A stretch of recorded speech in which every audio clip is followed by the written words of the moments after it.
Subscribe कीजिए आपके अपने चैनल को, उसके बाद नोटिफिकेशन के लिए बेल आइकन दबाइए ताकि इसी तरह से आपको वीडियो प्राप्त होती रहे। धन्यवाद। हर हर महादेव, जय माता दी। प्रिय दर्शकों, कैसे हो आप लोग? उम्मीद करता हूं कि आप अच्छे होंगे, स्वस्थ होंगे और खुशहाल जिंदगी जी रहे होंगे। और ये मैं हमेशा प्रभु से आपके लिए प्रार्थना भी करता हूं, करनी भी चाहिए कि आप सब अच्छे हों, स्वस्थ हों, खुशहाल हों। आपके जीवन में कोई कष्ट, कोई परेशानी ना आए, प्रभु सब पे कृपा बरसाए, यही हमारी कामना है। तो एपिसोड पसंद आए तो आप लाइक कर दीजिएगा। तो कोई भी आपका प्रश्न हो, निःशुल्क आपको पूछना है तो पूछ सकते हो। और जो आपके प्रश्न आए थे उनका उत्तर और स्वप्न से संबंधित भी चर्चा करेंगे कि स्वप्न, कई बार आप प्रश्न उठता है कि मेरा स्वप्न तो कभी फलित हुआ ही नहीं, क्यों ऐसा हुआ? क्या कल्पना से भी कुछ सच्चाई, भविष्य का ज्ञान होता है या नहीं होता है, वो उस पर चर्चा भी करेंगे। तो आपके समक्ष दूरभाष प्रिंस जी वर्षों से ऑनलाइन कार्य कर रहे हैं, दूरभाष या चैट के माध्यम से संपर्क आप साधिएगा, किंतु अंक प्राप्ति के लिए नहीं, इनके पास अंक प्राप्ति नहीं होती है। हाँ, अनुमान की गणना है, अंक अनुमान की गणना है, अंक ज्योतिष की गणना है। आपके पास किसी भी तरह की कोई भी गणना है अंकों की,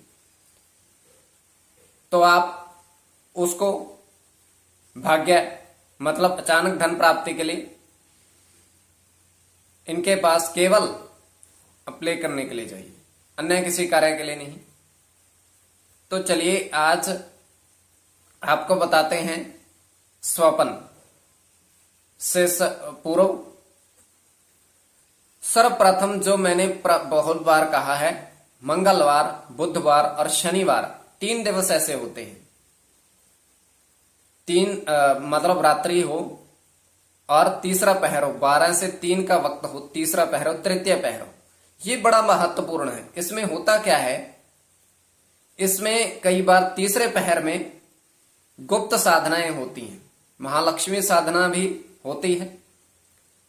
तो ये अलग अलग तरह की साधनाएं इसमें होती है, कई और दिन चर्चा करेंगे इस पर।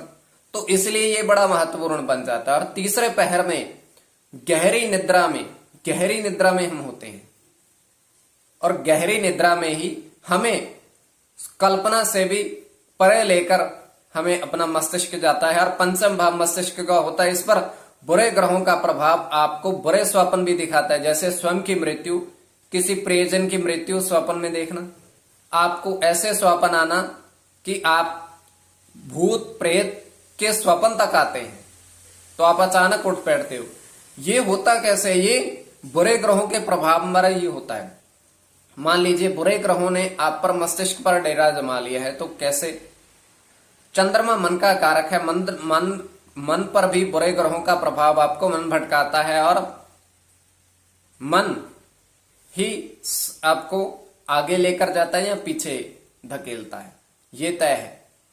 और इसी कारण सबसे पहले मैं यही कहता हूं कि जब भाई आपका स्वप्न समाप्त हो, अच्छा स्वप्न, बुरा स्वप्न नहीं, बुरे स्वप्नों से संबंधित अगर आपको छुटकारा पाना है, तो मैंने पहले भी कहा है कि चंद्रमा अगर आपका कमजोर हुआ, जन्म कुंडली विश्लेषण के बाद ही आप उसका ज्ञान कर सकते हो, तो भगवान भोले बाबा, भगवान शिव और माता भगवती की आराधना आरंभ करिएगा, दुर्गा सप्तशती का पाठ करिएगा, तो मन को अपने आप ही शांति मिलेगी।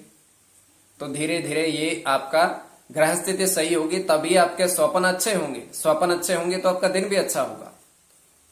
तो कई बार बुरे स्वप्न हमारे दिमाग में अटकते हैं और पूरा दिन खराब हो जाता है, ये होता है। और ये बड़ा गुड़ विषय है स्वप्न का, तो इसलिए कहते हैं सब्सक्राइब कर लीजिएगा। चलिए, और दूसरी चीज हम आपको एक और बताते हैं कि 3-4 स्वप्न आपने अच्छे देखे, बहुत अच्छे, आप हंसते मुस्कुराते उसमें थे, या कोई धन आपको दे रहा था, तो उसमें से सबसे महत्वपूर्ण स्वप्न कौन सा है? उसमें सबसे महत्वपूर्ण अंतिम वाला स्वप्न है कि अंत में जो स्वप्न आपने देखा और आप उठे, वही स्वप्न सबसे ज्यादा फलित होता है। शुभ अशुभ की गणना उसमें ही होती है। तो देखिए, इस तरीके से अच्छे स्वप्न भी होते हैं और बुरे स्वप्न भी। तो गणना आपको धीरे धीरे करवाएंगे कि किस तरीके से अच्छे स्वप्न और बुरे स्वप्न से बाहर आने के लिए आपको बता दिया कि भगवान की आराधना, तो हमारा जो स्वप्न है वो तृतीय पहर का है। तो 1:18 ये स्वप्न समाप्ति का समय है। हम देख पा रहे हैं कि 2 नदी बह रही है शीतल जल की। नदी बह रही है और उसमें तैरते हुए प्रथम नदी में 3 गुलाब के पुष्प, और पुष्प मैंने पहले भी कहा गुलाब का पुष्प शुक्र पर अपना अधिकार रखता है। देखिए पुष्प गुलाब को छोड़ करके अन्य बुध अधिकार रखेगा और गुलाब का पुष्प शुक्र पर अधिकार रहता है। शुक्र 6 अंक पर अपना अधिकार रखता है और बाकी पुष्प बुध के प्रभाव में आते हैं, बुध 5 अंक पर। तो तैरते हुए आ रहे हैं और द्वितीय नदी में हमने देख रहे हैं कि एक नाव तैर रही है। नाविक कोई भी नहीं है, कुछ भी नहीं है उसमें, और उसमें हमने देखा कि 1, 8, 3, 7 ये अंकित है बड़ा बड़ा, और 3 मोती, चमकदार मोती उसमें सिर्फ हमें दिखाई दे रहे हैं। ये हमारे देखिए होता कल्पना मात्र है, ये आपकी दृष्टि के ऊपर, इस कल्पना को किस दृष्टि से देख रहे हो। तो आपको बता दिया और आप सब्सक्राइब कर लीजिएगा। धन्यवाद।